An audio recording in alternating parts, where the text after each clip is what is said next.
पोरीची fees भरायची आहे, काय करावं डोकंच चालत नाही. पैसे तरी कोणाकडनं घ्यावा आता दरवेळेस. शिल्पाला म्हटलं तर शिल्पा म्हणे नाही नाही मला माझ्या बहिणीच्या पोरीच्या लग्नाला जायचे. प्रियंकाला म्हटलं तर प्रियंका बी नाही म्हटली. आता कोणाला मागू? हा बाबूराव सावकार, याला जर पैसे मागितले तर याची टक्केवारी आपल्याला परवडत नाही. डोकंच काम नाही करत बाबा माझं तर. कायच करावं, पण पर्यायच नाहीये. फीस भरायची म्हटलं तर बाबूरावकडे जावंच लागणार. बघते काय म्हणतो काही नाही. पण त्यांनी जर काही ठेवायला सांगितलं तर जमीन बिमीन गाडी बिडी काहीच नाही आता तर. आता काय करणार? आता तेवढं घर राहिलं, ते घराचं पण अजून प्लास्टर आणि ते बाकी आहे. यो आता काय करावं? जाऊनच पाहते एकदा. 12, 15, 18, 10. सावकार. हा बोला. बसू का? बसा बसा. अहो म्हटलं काही पैसे आहेत का? पैसे? हा. किती पैसे पाहिजे? मला 40-50 हजार रुपये लागत होते. 40-50 ठेवायला काय? गाडी मागच्या वेळेस तुमच्याकडनं सोडून नेली नाही. गाडी जमा आहे. हा. पुढं? हा तर ते घराचं काम पण बाकी आहे, अजून त्याचं प्लास्टर बाकी हो साहेब. घराचं आहे, चालेल ना. मग घराचे कागदपत्र आहे ना माझ्या नावावर करून द्यायचे, आणि प्लास्टर आहे ना. सावकार पण ते घरावर अजून तेच कर्ज बाकी आहे. तेच मला घरकुलामध्ये आलेले होते, ते कसं काय लिहून देऊ मी तुम्हाला? नाही, लिहून द्यायचं आणि ना ते प्लास्टर वगैरे मी पैसे दिल्यानंतर पण प्लास्टर करून द्यायचं व्यवस्थित. आणि जर मला 2 महिन्यात पैसे नाही मिळाले तर मी ते घर जप्त करणार. हो सावकार, पण एवढे काय टक्केवारीने? मी ना 25% लोकांकडून घेतो, तुमच्याकडून 20% घेतो. 25-30 हजाराला 25%? तुमच्याकडून 20%. तुम्ही ना जुने गिऱ्हाईक आहे माझे, तुमची गाडी पण जमा आहे, तुमचे 2-3 वस्तू मी जप्त केलेले आहे, त्याच्यामुळे 20% तुम्हाला. हो मग 30 हजार घेतलं त्याला 6 हजार रुपये व्याजच द्यावं लागेल महिन्याला. नियमच आहे भाई, हे नियमात लिहिलेले सगळं. हे झेरॉक्स दिसले ना, सर्व नियमात आहे. आपण सावकारी करतो पण असे चुकीचं कामा नाही करत, आपण इमानदारीत पैसे घेतो सर. हो साहेब सावकार भाऊ, पण एवढे पैसे कसे द्यायचे हो? मला जर ते 6 हजार तुम्हाला देता आले असते महिन्याला, मग मी माझ्या पोरीची फीसच नसती भरली का? बरं जाऊ दे भाई, तुझ्यासाठी 15% जाऊ दे. ठीक आहे चालेल. मला कधी देता पैसे? 500च्या बॉन्डवर आहे ना, मला ते घर नावावर करून द्यायचं. हा. आणि ना त्याच्यावर सर्व लिहून द्यायचं. 2 महिन्यात नाही दिले तर मी घर तुला देऊन टाकन, आणि उद्या सकाळी पैसे घेऊन जायचं. 2 महिन्यात? ठीक आहे चालेल, बघल मी काय करायचं. चालेल, या उद्या पैसे घेऊन जाऊ. हा चालेल.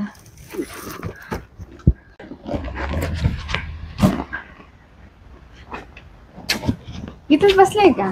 हो या बसा किती बसा. दिवस झाले तुमचं भेटणं झालं नाही.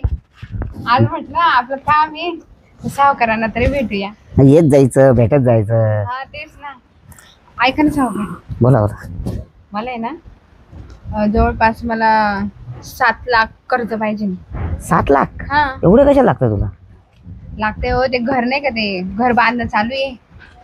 डबल मजली बांध, काय टेन्शन घेऊ नको, मी आहे ना. तुम्ही आहे ना सावकार? मग मी आहे ना, अजिबात 15 लाख देऊन टाका ना. चालेल, आता 7 लाख रुपये देतो, आणि अर्ध काम झाल्यानंतर परत ये, परत 7 लाख घेऊन जाईल. पण मग किती टक्क्याने?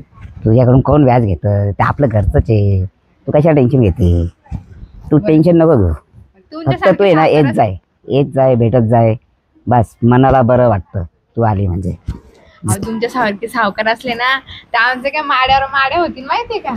अगं तुमच्यासाठीच तर मी इथं बसलेलो आहे, तू कशाला टेन्शन घेते? तू जाय. तू तुम्ही येशाल का आमच्या घरी? मी तुम्हाला चहा पाणी वगैरे करेन आणि येत जा आमच्या घरी. चालन मी येतो. पैसे उद्या आहे ना, पैसे घेऊनच येतो डायरेक्ट तुमच्याकडे. तुम्ही कॅश देणार का फोन पे करणार? कॅश कसं फोन पे वर आहे ना सर्व रेकॉर्ड राहतो, त्याच्यापेक्षा आहे ना कॅश दिला ना तुझं रेकॉर्ड नसतो त्याचा.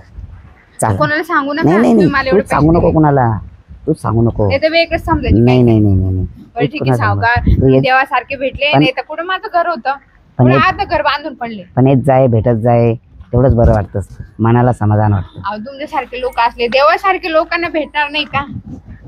काहीच काळजी करू नको, जाय तू, मी उद्या येतो. धन्यवाद सावकार. सावकार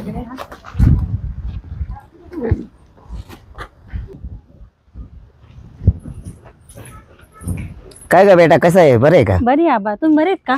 हा बरं आहे, आलो होतो तुला भेटायला. हो का, बरं. आबा मी काय म्हणते, बोल ना. मला ना 1 तोळ्याची पोत करायची हो. 1 तोळ्याची पोत? हा, हे काय आहे, नुसतं एवढं सोनं घालून फिरती फक्त एवढीची पोत. मला 1 तोळ्याची पोत करायची आहे आणि 5 ग्रॅमची झुंबर करायची आहे. बाबा मला नाही का अशी मस्त गाडी घेऊन द्या. चाल, तुला एक फर्स्ट क्लास गाडी, आणि तुला पण आहे ना एक पोतीला 3-4 तोळे आहे ना काहीतरी बंदोबस्त करतो. एक गावातल्या बाईला आहे ना 30,000 रुपये दिले होते, आता त्याला झाले 7-8 महिने, त्याचे 2-3 लाख रुपये येतील, ते आणून देतो. तुला एक मस्त गाडी घेऊन टाक आणि तुला पण बनवून घे सोनं. पोत काय बनवून टेन्शन द्या ना आबा, पण 100%, काय टेन्शन घेऊ नको. हो ना बाईकडे पैसे तुमचे, सुनीता, तिला दिलेले. सुनीता ताईकडे आहे हा, का? बस, हो बस. का, बरं बरं, काय टेन्शन घेऊ नको, चालेल. तुझं काम झालं समजायचं. बरं, बाई तू आहे ना, टेन्शनच घेऊ नको, तू माझा नातू आहे एकदम, माझ्या तुझं मुलाला कामच गाडी आहे घेऊन दे ना. 100%. बरं, चल. चालेल. चला, हे आता हा सावकार तर घरी पैसे मागायला येईल, आता काय करू? त्याला पण काय नाही म्हणून फायदा आहे. अजून घराला प्लास्टर नाही, त्याने आणखी नाव बी लिहून घेतलेलं आहे. शिल्पा कुठे, शिल्पा इकडे ये ना. कुठे चालली होती? ये ना, बस ना. काय झालं? एवढं काय टेन्शन मध्ये? अगं ऐक ना, हा, मला 70-80 हजाराची मदत कर ना. 70-80 हजार? हा एवढं कसं लागतंय? अगं मला लागत होते ग, मला एकाचे द्यायचे. पण मीच आता सावकाराकडून कर्ज घेतलेले 15 लाखाचं घरकुलसाठी. 15 लाखाचं? हा, घर बांधण्यासाठी. मला 1 लाख रुपये त्याने मी तुला परत देऊन टाकल. आता ते तेवढी लागणारच आहे, तर मी कसं मॅनेज करू? अगं मला सावकारालाच द्यायचंय. सावकाराची आहे का? हा.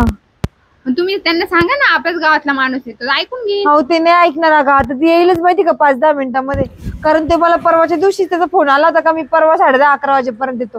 आता 11 वाजले, आता नाही आला म्हणजे आता 100% तो येणार. माझ्याकडे पण मला असं वाटत नाही की आता होईल मॅनेज. काय तुला तर माहिती ना तो बाबा कसा आहे म्हणून. खूप डेंजर आहे तो. तुम्ही जरा बोलून बघा ना. काय बोलणार आहे मी, मला तेच कळत नाही. मला तर मदत केली त्यांनी. अगं तुला केली असं, पण मला कशाची मदत करणार आहे? तुम्ही अशा फटका तोंडाच्या आणि तुम्हाला कोणी मदतही नाही करत. अगं मग आता काय केलं पाहिजे शिल्पा, सांग बरं. सावकाराने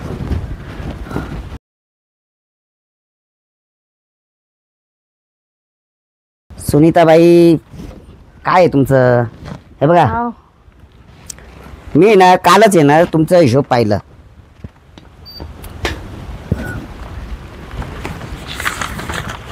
सहा महिने झाले, 6 महिने तुम्ही 30,000 रुपये घेतलेले. त्याचे किती झाले माहिती का तुम्हाला? किती झाले? 7 लाख रुपये. देऊन 30 टाकायचं ना एवढं. हजाराचे 7 लाख झाले. किती टक्क्याने घेतलं तुम्ही असं? 15%. असा कोणता हिशोब लावला सावकार हे तुम्ही? बघा, एका महिन्याचे जे 15% त्याच्यात मिक्स केले, त्याचे मग व्याजावर व्याज लागले, असे करता करता 7 महिन्यात 7 लाख रुपये? 7 लाख रुपये झाले. बापरे. दोनच महिन्यामध्ये. सावकार माझी किडनी जरी विकली ना तरी पूर्ण होणार नाही. ही बाई पूर्ण विकली गेली तरी तिथे साधं एवढं. आणि मला आहे ना खूप पैसे गरजेचे, नाहीच. खूप पैशाची गरज आहे, आणि मला आत्ताच्या आत्ता पैसे पाहिजे, खूप गरज आहे खूप. आणि सावकार जरा समजून घ्या ना. त्या 7 बाईला महिने झाले, गावातली. प्लास्टर सुद्धा नाही केला त्यांनी, माहिती का? त्यांनी 7 महिन्या पहिले प्लास्टरला पैसे घेतलेले. काय केले पैसे तुम्ही? हो सावकार, मी 30,000 रुपये प्लास्टरला कशाला घेईन? पुरीची फीस भरायला घेतले होते. हो, खरंच पण मी सांगते काय सावकार. बोललो होतो, पैसे घेतल्या मला प्लास्टर करून पाहिजे. हो, एक तर आमच्या शेतीवर पण एवढं कर्ज होतं म्हणून तुमच्याकडनं घेतलं होतं, पण तुम्ही एवढं व्याज लावलं, व्याजावर व्याज. सावकार ते नियम आहे. सावकार एक काम करा, त्यांना आहे ना ते व्याज कमी करा थोडस, आणि त्यांना किती जवळपास 7 लाखांनी घ्या ना तुम्ही. 7 लाखांनी जे म्हणताय ना तुम्ही, जवळपास 3 लाख घ्या वाटलं असं. तेवढं तर कमी करा ना. नाही नाही नाही नाही, मग तर माझा घाटा होऊन जाईल. अहो ती बाई जीव देईन, तुमच्यावर येईल. नाही नाही, जीव कशी काय देईन ती? तिथं सही दिलेली तिने. अहो एवढे टक्क्याने कोणी देत नाही कर्ज. नियम आहे तो. मी नियमाने, मी तुला पण पैसे दिलेले, मी नियमाने दिलेले, आणि त्यांना पण दिले तर नियमाने दिलेले, आणि माझ्याकडे सगळं लिखी पडी आहे. तुम्ही काहीतरी मॅनेज करा आणि देऊन टाका माणसाचे पैसे. हो, पण एवढे पैसे नाहीये माझ्याकडे, मी कुठून देणार आहे? तुम्ही सांगा ना मला. मला खूप पैशाची गरज आहे. माझा मुलगी आहे, तिला पैशाची गरज आहे, आणि नातू आहे, त्याला पण पैशाची गरज आहे. जास्तीत जास्त मी तुम्हाला 1 लाख रुपये देऊ शकते सगळे भेटून. 1 लाख 7 लाख रुपये कसं शक्य आहे सावकार, तुम्ही सांगा बरं. थोडा टाइम तर द्या ना त्यांना अजून. चला मी आहे ना 2 दिवस दिले तुम्हाला. 2 दिवसात काय होणार 2 आहे? दिवसामध्ये मी 7 लाख देऊ शकत नाही तुम्हाला. तो तुमचा प्रश्न आहे ना. पैसे घेताना किती गोड गोड बोलले, हात जोडले, पाय जोडले. आता कसं काय तुम्ही म्हणताय की 2 दिवसात नाही देणार आहे? मी तुम्हाला 2 दिवस देते. 2 दिवस. सावकार 2 दिवसात कसं होईल हो? 2 दिवस खूप झाले. 2 दिवसात अजिबात नाही, अजिबात नाही. सावकार पाय सावकार तुम्हाला काय माहित आहे का नाही? अगं पैसे घ्यायचे मला त्यांच्याकडून. तुम्ही एक काम करा, तुमचं हे घर आहे ना त्यांच्याकडे गिरवी ठेवा. गिरवी नाही, ते गिरवी आहे. घर आहे ना तुमच्याकडून होत नार नसेल. करून द्या, नार करून द्या. आता अगं पण मग मी राहू कशामध्ये? तुम्ही भाड्याने राहा ना आता. शिल्पा माझ्या घरामध्ये दुसरं काय भाड्यानं राहिलं? अगं तेवढंच घर राहिलं. हे सावकारापायी जमीन गेली, गाड्या गेल्या, घर राहिलं, त्याला पण अजून प्लास्टर बाकी मागच्या 1 वर्षापासून. तुमचा जीव तर आहे ना, जीव वाचवा आणि हे सावकारी हे पासून प्लास्टर मी करून घेईन. माझा तुम्ही त्याचा विचार करू नका. माझा नवरा कधीच घर विकू देणार नाही. तुमचं हे नाही ते नाही. बरं जाऊ दे, मला आहे ना शॉपिंगला जायचंय, मी जाते निघते. बघा तुम्ही ना एक काम करा, तुमच्याकडून 2 दिवसात नसन होतं ते घर खाली करा. मी ना 2 दिवसांनी येईन आणि घर कब्जा करून घेईन मी. आणि माझ्याकडे कागदपत्र आहे सगळे. कब्जा करून घेईन. हो, तर मी आता जातो. तुम्ही विचार करा आणि मग 2 दिवसात पैशाचं ॲडजस्टमेंट करा, नाही तर घर खाली करा. हो पण सावकार ते काहीच नाही. हे सर्व माझ्याकडे कागदपत्र घेऊन घेतलेले मी.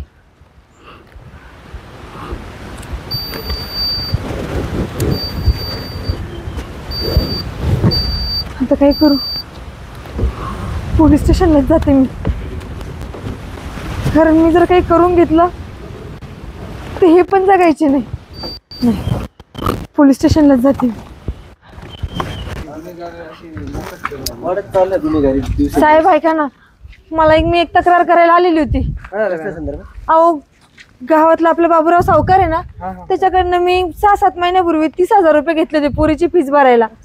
पण त्यांनी 7 लाख रुपये लावले साहेब. आणि माझं घर पण गिरवी करून घेतलं होतं त्यांनी. तर तो आता म्हणतो की ते गहाण केलेलं घर ते भेटणार नाही, तुम्हाला घराच्या बाहेर निघावं लागेल. साहेब पहिलेच माझ्या 2 गाड्या, जमीन सगळं त्याच्याकडे पडलेलं. आता घराचं पण हे करतोय तो. ठीक आहे, काय काळजी करू नका तुम्ही. आम्ही ना फोनवर बोलून घेतो आणि त्यांना इकडे बोलून घेतो फोनवर. हॅलो. हॅलो. हा बाबूराव सावकार, कुठे आहे तुम्ही? आहे ना, गावातच आहे ना. हा चौकीला आहे ना जरा. चौकी? हो. काय काम नाही करत चौकीत? अहो साहेबांचं काम आहे जरा, साहेबांनी बोलवलं, या तुम्ही. ठीक आहे आलो. हा साहेब फोन केला होता, येतो. ठीक आहे चालेल. आणि तुम्ही काही तसं काही लिखापडी काही लिहून दिलेलं होतं का घर वगैरे? घर लिहून दिलेलं आहे सर. हो मॅडम, असं नाही करायचं. हो मग मला गरज होती, मला माझ्या पोरीची फीस भरायची होती त्यावेळेस. अरे तू इथं? सावकार साहेब काय चाललंय तुमचं? अरे तू इथं काय करते तू? तुम्ही तर कसं काय म्हणजे? त्यांची तक्रार आहे तुमच्याबद्दल. तक्रार? हो, तुमच्या नावावर तक्रार नोंदवली त्यांनी. मी असं काही केलेलंच नाही ना. माझी काय व्याजाचा तक्रार? धंदा करता का तुम्ही? व्याजाचं म्हणजे असं किरकोळच राहतं आपलं. काही तुमच्याकडे व्याज रीतसर वगैरे नाही. लायसन आहे का व्याजाचा धंदा करायचा? व्याजाने देत नाही आपण, उसने पैसे देतो. अहो उसने पैसे. मग तुम्ही आता जर 30,000 रुपये जरी डायरेक्ट 7 लाख रुपये लावतो म्हणजे तुमचं असं कोणत्या व्याज लावण्याची पद्धत आहे? नाही असं काही नाही. तुम्हाला ना गैरसमज झालेली आहे. अहो आता त्याने आम्हाला इथं सांगितलं ते 30,000 रुपये. हो साहेब 30,000 रुपये घेतले 30,000 6 रुपये, 7 लाख महिन्यापूर्वी. रुपये. त्यांच्या वहीमध्ये पण लिहिलेलं आहे सगळं. बघू 7 तुमच्या लाख रुपये रेकॉर्ड व्याज लावलं दाखवा. त्यांनी. हे रेकॉर्ड वेगळं आहे, हे वेगळं रेकॉर्ड आहे. अहो साहेब पण तुम्ही आवाच्या सव्वा कस काय तुम्ही दर लावून हे पैसे गोळा करून अहो, राहिले? साहेब ते ना वेगळ्या हिशोबात नाही आहे. नाही, मला बघू दे एक मिनिट. काय गावातल्या 3-4 गावकऱ्यांनी आत्महत्या केली सर या सावकारामुळे. आज मला पण आत्महत्या करायची वेळ आलेली आहे. साहेब हे सगळं ना त्यांचे गैरसमज झालेले आहे. अहो गैरसमज कसं काय? आता हे दडदडी तर लिहिलेले ना तुम्ही. 30,000 रुपये 7 महिन्यापूर्वी घेतलेले आणि त्याच्या तुम्ही 7 लाख रुपये व्याज लावलाय. अहो, ते तुमच्याकडे लायसन आहे का? धंदे लायसन नाही. व्याजाचे पैसे व्याजाचा धंदा नाही करत साहेब. नाही नाही. साहेब असं गोरगरिबाचं खाऊन कुणा फेडणार आहे हा? तुम्ही ना एक काम करा, तुमचं हे करा, त्यांची ना पूर्ण प्रॉपर्टी जप्त करून घ्या. हो ठीक आहे चालेल. अहो साहेब तसं नाही, ऐकून तर घ्या. ऐकून काय घ्यायचं? आता दरदडी काय लोकांची तुम्ही गोरगरिबांची फसवणूक करताय. तुमचं काय तुमच्यावर आहे ना गुन्हा दाखल हो, होईल. तुम्ही आमच्या साहेबांना रिश्वत देऊ राहिले का? गुन्हा दाखल होईल. तुम्ही झालेलं आहे already. नाही नाही म्हणता प्रेम वगैरे काही नाही. प्रेमाच्या भाषा आहे ना इथं पोलीस स्टेशन साहेब नाही. तो तुम्हाला रिश्वत द्यायचं म्हणतोय. नाही ते रिश्वत वगैरे म्हणजे ते सोडून द्या. तुमच्यावर ऑलरेडी गुन्हा दाखल झालेला आहे. तुम्ही आता आहे डायरी द्या. ना. नाही डायरी नाही. आता तुमची ना रीतसर आता हे बघा, तुम्ही एवढी लोकांची गावात फसवणूक केलेली आहे ना, तुमची पूर्ण प्रॉपर्टी जप्त आणि यांना पण घ्या मध्ये टाकून. हा ठीक आहे. यांचं पूर्ण चला, property तुम्हाला जप्त आहे ना करून मध्ये घ्या. घे. नाही तुम्ही मध्ये चला, मध्ये चला. धन्यवाद साहेब. मी बरं झालं पण तुम्ही दिले. रीतसर जे पैसे घेतलेले ते द्यायला तयार होती साहेब, पण त्यांनी डायरेक्ट 30,000चे 7 लाख व्याज सांगितल्यावर मला पण टेन्शन यायला लागलं साहेब. नाही बरोबर, असे जे गावगुंडीचे समजा जे लोक समजा पैसे लुबाडून घेतात गोरगरिबांना, त्यांच्यावर असं हे झालंच पाहिजे आणि त्यांना गरिबांना न्याय मिळालाच पाहिजे. ही गोष्ट खरंच आहे, आपण सावकाराचे बघतो खूप घडते. सावकाराकडनं पैसे घेतो आपण आपल्या कामासाठी, जसं की आपल्याला फीस भरायची असते किंवा घरातल्या काही गरजा असतात किंवा एखाद्याचं देणं असतं, काहीतरी असे फिक्स असतं का 5-50 हजार रुपये, लाख रुपये, 2 लाख, 5 लाख, त्याचं व्याज एवढं लावतात का विचारूच नका. आणि बरं ते व्याज लावतात तर लावतात, आणि ते व्याज असं विचार करा 30,000 जर 7 लाख रुपये व्याज लावलं तर समोरच्या व्यक्तीने काय करायचं, जीव द्यायचा का? खरी गोष्ट आहे ना. त्यासाठी तुम्ही लिगली, तुम्हाला काय तुमचा जो व्यापार असेल तो लिगली करा. आणि आता तर सध्या आपल्या महाराष्ट्रामध्ये अनलिगली सावकार तर एवढे झाले का अर्धे माणसं त्याच्यामुळेच मरतायत. आणि एक महत्वाची गोष्ट पण सांगायची, आता ह्या सावकाराचा आजचा एपिसोड तुम्हाला छान वाटला असेल तर कमेंटमध्ये नक्की सांगा. पण अजून एक महत्वाचं सांगायचं, एक सावकाराची बाजू म्हणून सांगते मी.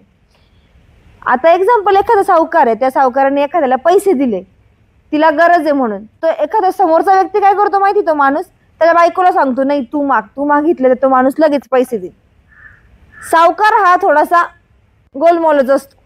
बाईचा फोन आला तो पैसे देणार, ते मग लाख असो, 2 लाख असो, 5 लाख असो, 100% देणार. नंतर ती बाई तिच्याच नजरेने त्याला जाळ्यात पाडणार, आणि तीच बाई पैसे नाही द्यायचे म्हणून विनयभंगाच्या केसेस लावणार. खूप आहेत बरं का असे, समोर येत, त्यांचे नाव नाही येऊ शकत, ज्या बायका विनयभंगाच्या खोट्या केसेस टाकतात ना. कारण 70% बाया विनयभंगाच्या केस सावकार ते ज्यांच्याकडून पैसे घेतात त्यांना द्यायचे जीवावर आले.